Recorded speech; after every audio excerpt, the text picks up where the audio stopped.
आइए आपकी मुलाकात करवाने जा रहे हैं हाल ही की listed company Protean eGov Technologies Limited से। जानते ही आप 1995 में इस कंपनी की हुई थी शुरुआत। आईटी एनेबल्ड सॉल्यूशंस देने वाली ये कंपनी है और नेशनल लेवल पर population scale e governance solution से जुड़ा हुआ कामकाज और कारोबार करती है कंपनी, जिसमें अगर आसान भाषा में आप समझना चाहें, पैन कार्ड इशू करना, पैन कार्ड का वेरिफिकेशन करना, एनपीएस में अगर आप निवेश करते हैं, एपीआई वगैरह जो सेंट्रल रिकॉर्ड कीपिंग एजेंसीज वगैरह हैं, ये सारे कामकाज प्रोटीन ईगो के पास में। स्टेट गवर्नमेंट, सेंट्रल गवर्नमेंट और रेगुलेटर्स और फाइनेंशियल और नॉन फाइनेंशियल कंपनियां जितनी भी है, इन सब के साथ मिलकर काम करती है। कल बाजार बंद होने के बाद आए थे नतीजे इस कंपनी के दूसरी तिमाही के। हाल ही के लिस्टेड कंपनी अभी रिजल्ट आए, तो कल के पहले रिजल्ट रख दूं। आय दमदार 32-33% बढ़कर 235 करोड़ के ऊपर। कामकाजी मुनाफा भी 25% बढ़ा है, 36-37 करोड़ की रेंज में पहुंचता हुआ दिख रहा है। मार्जिन 1% हल्के से घटे, ज़्यादा नहीं, 16.5 से 15.5%। और मुनाफा भी 27-28% बढ़कर 33 करोड़ के नज़दीक पहुंचता हुआ दिखा है। आइए मैं आपकी मुलाकात करवाता हूं कंपनी के एमडी और सीईओ सुरेश सेठी साहब हमारे साथ कार्यक्रम में शामिल हो रहे हैं। सेठी साहब पंजाब यूनिवर्सिटी चंडीगढ़ से आपने बीटेक की डिग्री ली है, दोनों इलेक्ट्रॉनिक्स और इलेक्ट्रिकल्स में। दिल्ली यूनिवर्सिटी से सर ने एमबीए की डिग्री भी हासिल की और फाइनेंशियल सर्विसेज सेक्टर का सर को 30 साल से ज़्यादा लंबा गहरा अनुभव है। सेठी साहब बहुत बहुत स्वागत है सर, धन्यवाद हमें समय देने के लिए। पहले तो आपको बधाई सर, नंबर्स बहुत मजबूत दिख रहे हैं हर एक पैरामीटर पर आपके, आय, इबिटा, प्रॉफिट। खास ट्रिगर सर पिछली तिमाही में ग्रोथ के पीछे? अनिल नमस्कार। नमस्कार सर और शुक्रिया आपके शो पे आने के लिए। और या नंबर्स अच्छा रिजल्ट आया है कंपनी का, काफी स्ट्रॉन्ग ग्रोथ है। नंबर्स आपने देखे ही हैं, लास्ट ईयर से हमारी काफी अच्छी प्रोग्रेस हुई है and almost revenue top line 36% plus बढ़ा है और स्ट्रॉन्ग मोमेंटम है। अगर हम अंडरलाइंग बिजनेसेस हमारे देखते हैं, जैसा कि आप जानते हैं हम डिजिटल पब्लिक इंफ्रास्ट्रक्चर में कंट्रीब्यूट करते हैं। जैसा कि आपने कहा, टैक्सेशन हमारा एक बहुत बड़ा बिजनेस है जहाँ पे हम पैन कार्ड इशुएंस करते हैं, नेशनल टैक्स आईडी, और उसी के साथ हम पैन कार्ड वैलिडेशन भी करते हैं। सो वो बिजनेस काफी बड़ा है, very much in line with digital India.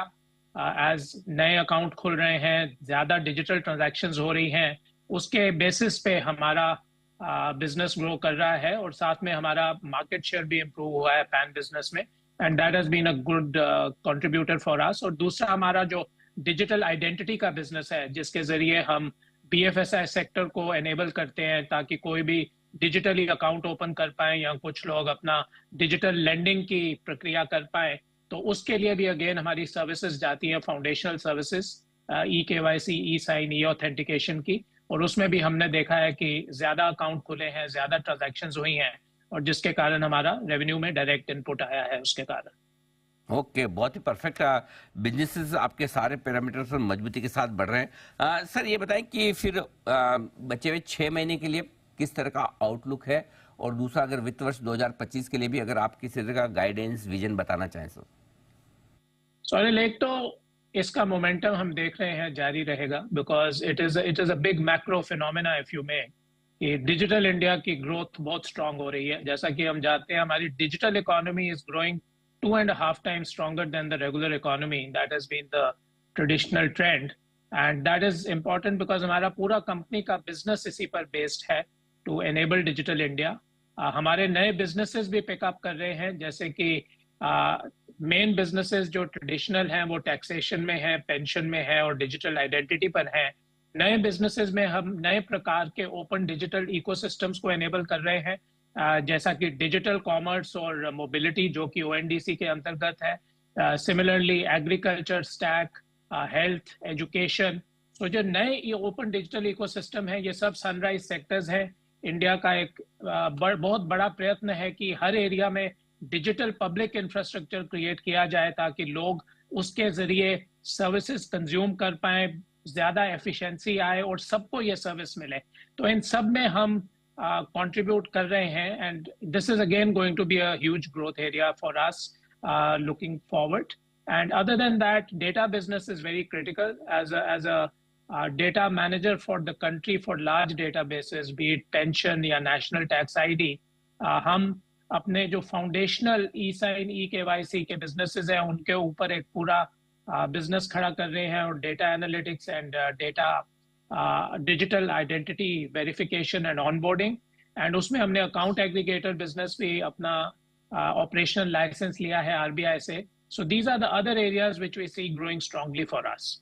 फिर तो ये आपके लिए बहुत ही बढ़िया आगे का आउटलुक आता दिख रहा है सर। अब एक चीज़ और जो आपसे जानना चाहता हूँ कि जो मैंने देखा कि आपके बोर्ड ने कुछ नया इन्वेस्टमेंट अप्रूव किया है ओएनडीसी में 15 करोड़ के आसपास। किस तरह का रेवेन्यू पोटेंशियल बनेगा सर यहाँ से? ये एक हमारा स्ट्रेटेजिक इन्वेस्टमेंट है ओएनडीसी में. जैसा कि हमने कहा कि ये एक नया डिजिटल पब्लिक इंफ्रास्ट्रक्चर क्रिएट हो रहा है ई कॉमर्स को डेमोक्रेटाइज करने के लिए. सिमिलरली इसके अंतर्गत काफी अलग प्रकार से एक तरीके से बायर और सेलर को कनेक्ट करने का एक डिजिटल पब्लिक इंफ्रास्ट्रक्चर बनेगा, जिसके जरिए आप देखेंगे कि डिजिटल कॉमर्स में प्रगति आएगी. सिमिलरली मोबिलिटी हम देख रहे हैं जहां पर टैक्सी राइड शेयरिंग और हायरिंग के लिए अगेन इसके थ्रू काफी तेजी आ रही है. अब इन सब एरियाज को हम देखते हैं तो एक एक स्ट्रेटेजिक डीपीआई बन रहा है. हम शुरू से ओएनडीसी से जुड़े हुए हैं जहां की हम ये डिस्कवरी नेटवर्क प्रोवाइड करते हैं जिसके थ्रू बायर्स और सेलर्स कनेक्ट होते हैं.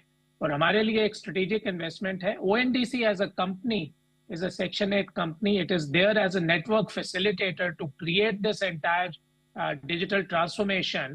And हमारे लिए ये एक strategic investment है, या ना कि एक तरह से return on investment इसमें हम नहीं देख रहे हैं. बात है बिल्कुल ठीक है, तो इसको स्ट्रेटेजिक इन्वेस्टमेंट के तौर पर देखा जाए. सेठी साहब बहुत बहुत धन्यवाद, आपका समय दिया सर. आपने नतीजों पर और आगे के डायरेक्शन के बारे में विस्तार से हमारे दर्शकों और आपके इन्वेस्टर्स को समझाया. Thank you so much sir. Thank you. तो ये थे सुरेश सेठी साहब आपको बताते हुए कंपनी की परफॉर्मेंस के बारे में. छोटे से ब्रेक का वक्त, जल्द लौटेंगे. बस यूं गए यूं आए.